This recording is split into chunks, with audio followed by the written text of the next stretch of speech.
special meeting for review of the RFP. Today is December 22nd at 10 o'clock in the morning, and say the Pledge of Allegiance. I pledge allegiance to the flag of the United States of America and to the republic for which it stands, one nation, under God, indivisible, with liberty and justice for all. So this is open bids on the Audit Selection Committee. And Jose, you're on with us, right? We gotta do roll call. Okay. All right, roll call. Jose, are you with us? Okay, who else is with us? Cox is here. Evans here. Abbott here? Executive Director Rogers present. Okay. Is Jose muted, or is he with us? He's with us, but he's muted, Okay. and Laura as well. And Laura. Laura, can you hear us okay? Can we hear you? Sorry, can you hear me? Oh, we can, very well, thank you. Good morning. Sorry. It's all right. Okay. Well, first of all, we have Amanda Weaver. She so well known now, she just uses W on the end of her name. Right. That's good. She's got a special guest with her. I do, but he's gonna hide, of course. Okay. He's gonna hide, of course, and request 5 minutes as a part of We the People there. Okay. Good morning. I'll be concise and focused. I want to briefly note a technical issue with the public notice for the Audit Selection Committee meeting, what's posted on the website with the board, all the attachments there. The official public notice listed the date, location, and purpose of the meeting, but it did not include the meeting time. The time does appear on the agenda, but not in the notice itself, and under Florida Statute 189.015, public notices for special districts meetings must state the day, time, place, and purpose of the meeting. Likewise, Florida Sunshine Law Section 286.011 requires reasonable notice to ensure meeting full public access. Now, I'm not raising this major issue out of it. I want to flag it so it can be corrected going forward. I also want to briefly address transparency and public participation, because Sunshine is not just about access to the room, it is about access to information being discussed and voted on. Under Florida Statute 286.011, meetings must be open with reasonable notice and meaningful opportunity for public participation. Florida courts and Attorney General opinions have consistently held that the materials relied upon by a board in making decisions must be made available to the public at the same time they are made available to board members. Otherwise, transparency is frustrated even if the meeting itself is technically open.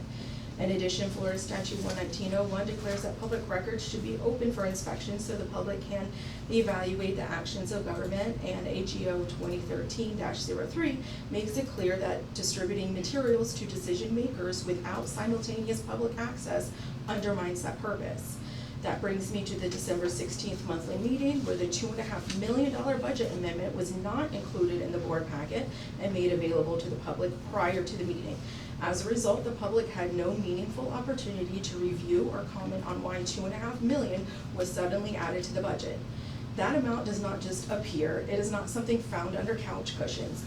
Budgets are developed over months, and when the executive director is also listed as the chief financial officer, questions about how that amount was missed and why it surfaced only at the amendment stage are reasonable and appropriate for the public to ask before, not after a vote.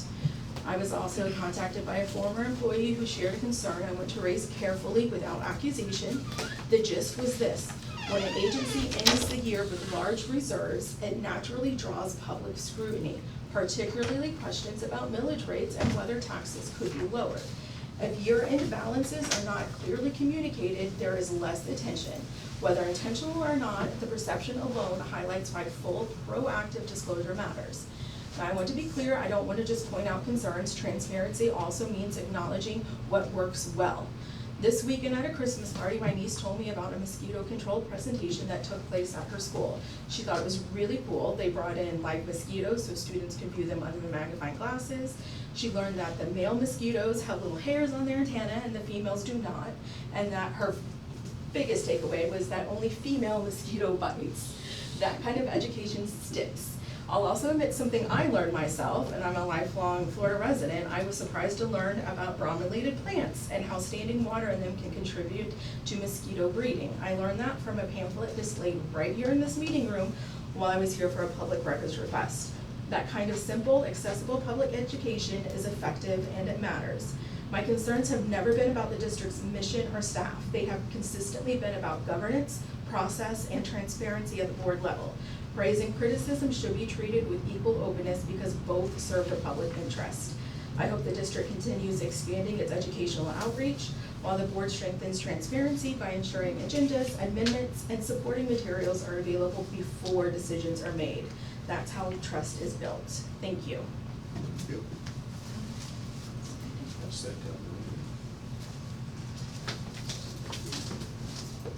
So, okay, Jose, you with us?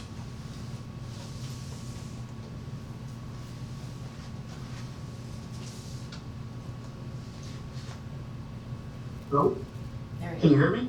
We can, there you are. Oh, perfect. Good morning. Good morning, buenos dias.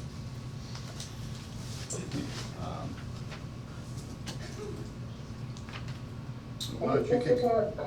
I'm sorry, before we get into this, I do want to say, I looked at the notice, it doesn't have the time listed, so I know this is going to be. Actually, it does if you dig into it. The newspaper notice? It does have the time listed. I didn't think so at first, but when you click on some of the links, you'll see it there. Okay, then excuse the interruption, when I looked at it, I did not see it. Yes. Okay.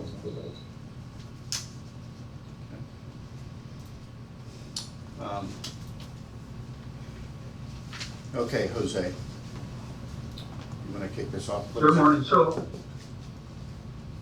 I'm not sure how many final submissions we have, but I've attached, or you should have in front of you, a list of the requirements that each submission needs in order for us to consider it. We do? Okay, so at this point, we would just, I believe, the process is to open the proposals Okay. and make sure that they are in compliance with the requirements that we stated. Okay, very good. Are these both related? Oh, they must be. They're bound. Yes, those are the two proposals received. Okay.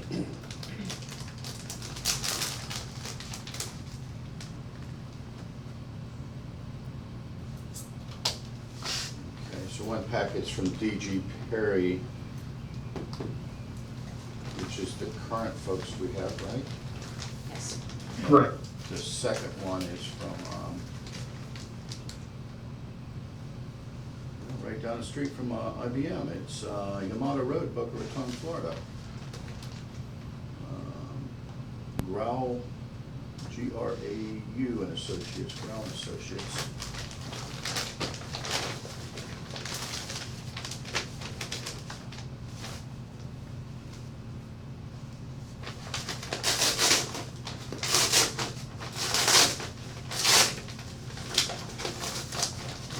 Feel like it's Christmas early, but there's no red bows on it. There you go.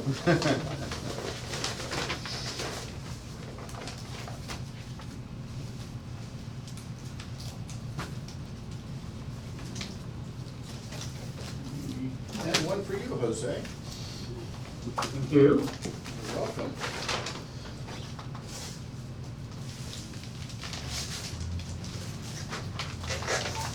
Okay, we'll get the second one open here.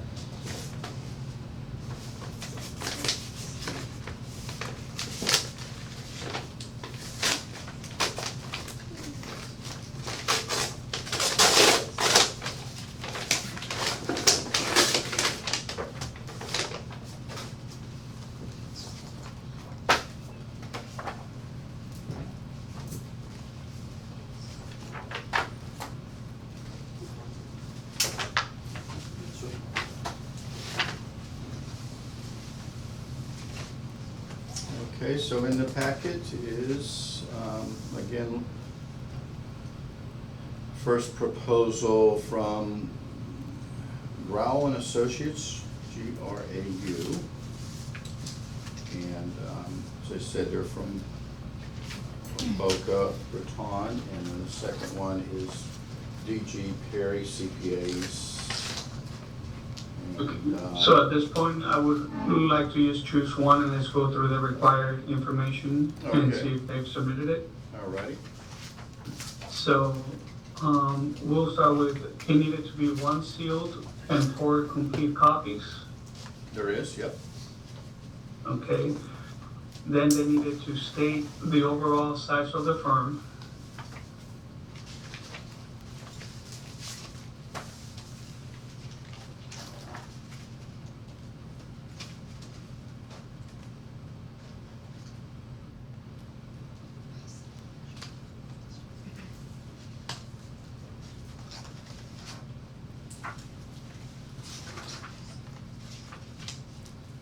Looking, let's see, firm Yeah. experience, where, I see page 5 for DG Perry shows the 16 partners, 150 plus team members, 8 office locations. okay. I want to ask just a clarification question. I thought the purpose of today's meeting was simply to open these, not to evaluate them. If I may, Chairman, so you're not supposed to be evaluating them today, you're merely ensuring that the They meet the bids requirements. meet the requirements that were set forth in the procurement document. And so you do have that in front of you, and then a checklist of sorts that are each of the items that were supposed to have been submitted. So the intent is not to evaluate them, but merely to open them to ensure that they are responsive bids. Okay, on the second one, we're still looking for the size. I mean, how are we gonna do this without reading it? I mean, it's saying here, experience last 5 years. Well, how do I know this without sitting here and reading this to check this off?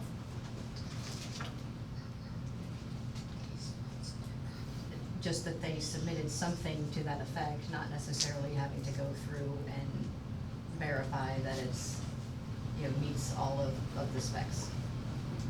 But just each required field that you all asked for in the solicitation has been provided.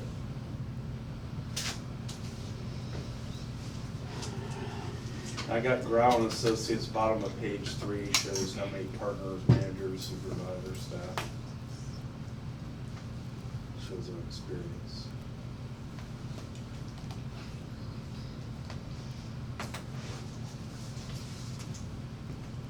Jose, on the checklist, where are we? We are on attachment A, which is what they were required to provide. I'm going down the numerical list. Number 1, it says state the overall size of the firm. Number 2 is state whether the audit firm is local, regional, national, or international. So, I think the best way to do it is just to pick one firm, go through this list, see what they've submitted, and then when we're done, we'll go to the second firm. Okay. So that's item D that you're looking at right now, the size of the firm.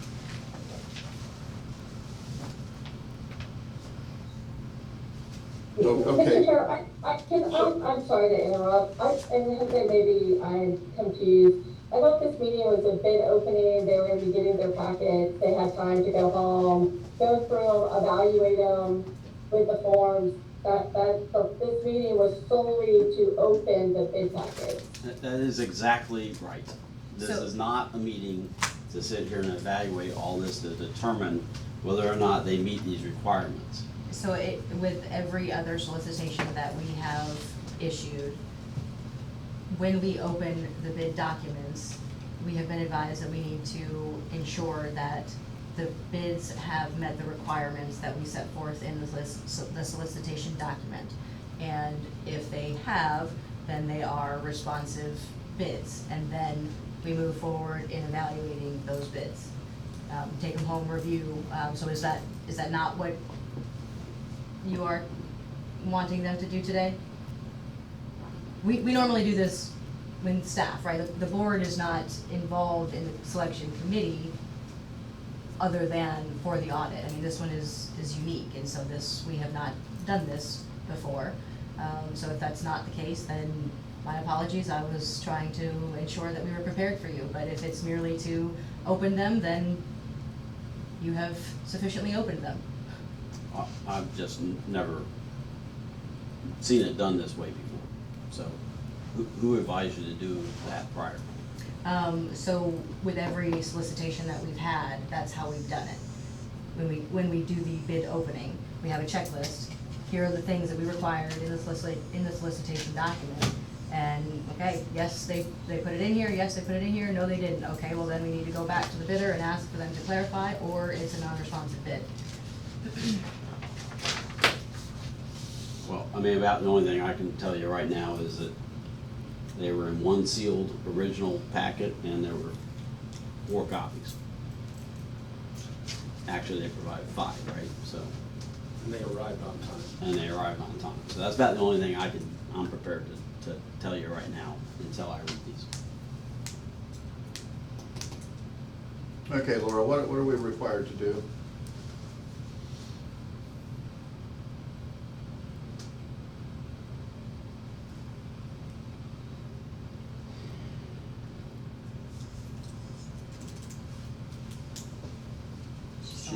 She's still with us? Laura, can you hear me okay? Can you hear me? Sorry. Yep, gotcha. Okay, sorry, I got a not great phone call regarding our special meeting, so I thought I had turned everything back on, sorry. Okay. My suggestion would be, you guys have opened them up, you each get one from each of the submitters, and you guys start looking at them. Staff can go through and determine whether or not they submitted the right form, and they submitted this and they submitted that. They can do that, which is what they normally do separately when they do their own selection committee, but related to CCNA. So that would be my suggestion, so that you guys are not going through calling, I mean, you're not gonna be calling references at this meeting today. I think that would be the best way forward. Okay. And the most productive use of your time. Because staff is legally allowed to go and make sure that the correct forms have been done. That does not need to be you as the audit selection committee. Okay. Alrighty. Obviously, if there's someone that's non-responsive, they will report back to you at the next meeting, which I think is like in 10 days, or maybe a little bit longer, and and then ultimately the audit selection committee will make the decision whether or not to find them non-responsive per what staff has found. That would be my recommendation. Okay. So I think short discussion and then we'll move for adjournment. My question, Jose, or discussion, I guess, is we only have one bidder, it appears to me. Is this sufficient? I mean, there's 2. Yeah, but isn't our intent to move to a different firm? Not necessarily. I thought that was the purpose of this. Jose? Yes, I don't believe that 2 is sufficient, but that's my recommendation. I believe that if we were to move from the current firm, we only have one option at this point. So my suggestion would be to repost, but that is a decision for the committee to make. And what happens when we repost and no one else submits?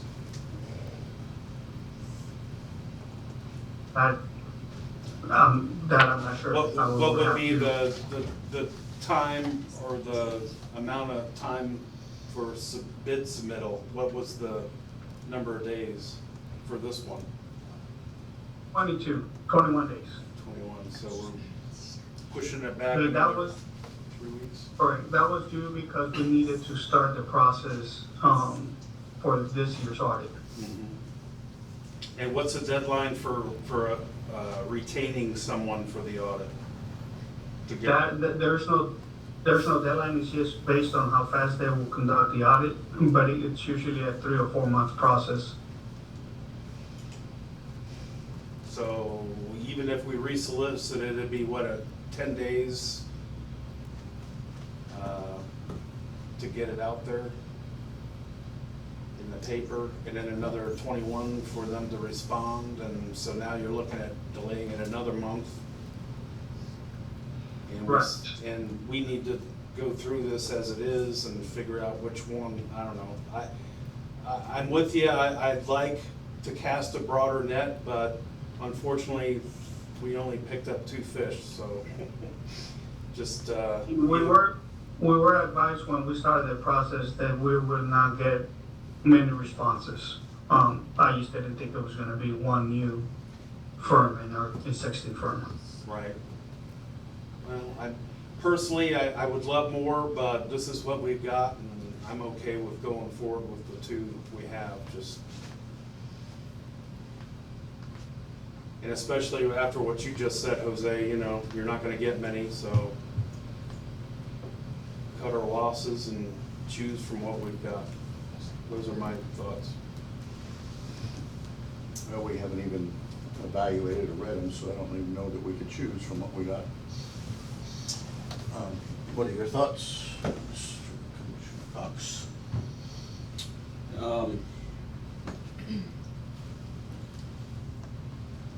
I mean, it's hard for me to say because, like I said, I haven't read them. You know, I fully expected our existing auditor to resubmit, right? So I expected that. We do have one alternative. I mean, I don't think there's anything precluding us from moving forward with evaluating the 2. Ms. Donaldson, you have any guidance? No, I mean, I think that you guys have followed the process and statute related to seeking solicitations. My recommendation would be to go through the 2. If you don't find any one of them acceptable, then I think that's a different conversation about trying to open it up. It is hard to get people at the end of the year to get brought on for the current, the fiscal year that just ended. So you could potentially do a 1-year contract and do it again. The statute does allow, if our existing contract has a way to amend it, you can extend it.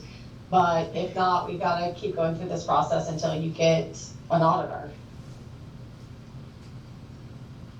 Yeah, I mean, I think that's what we do, and, you know, worst case scenario is we just do a 1-year contract and put this out earlier than, you know, instead of waiting till after, or waiting till the fiscal year begins. Okay. Agreement? Okay. So, okay, so we'll continue the evaluation process, and then we'll get together our next scheduled meeting on this, which is It's coming up. coming up.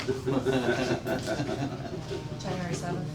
January 7th? I'm sorry, if that was a question, it's January 7th. Okay. Okay, very good. All right, move to adjourn. Okay, all in favor? Aye. Aye, meeting adjourned. Okay, and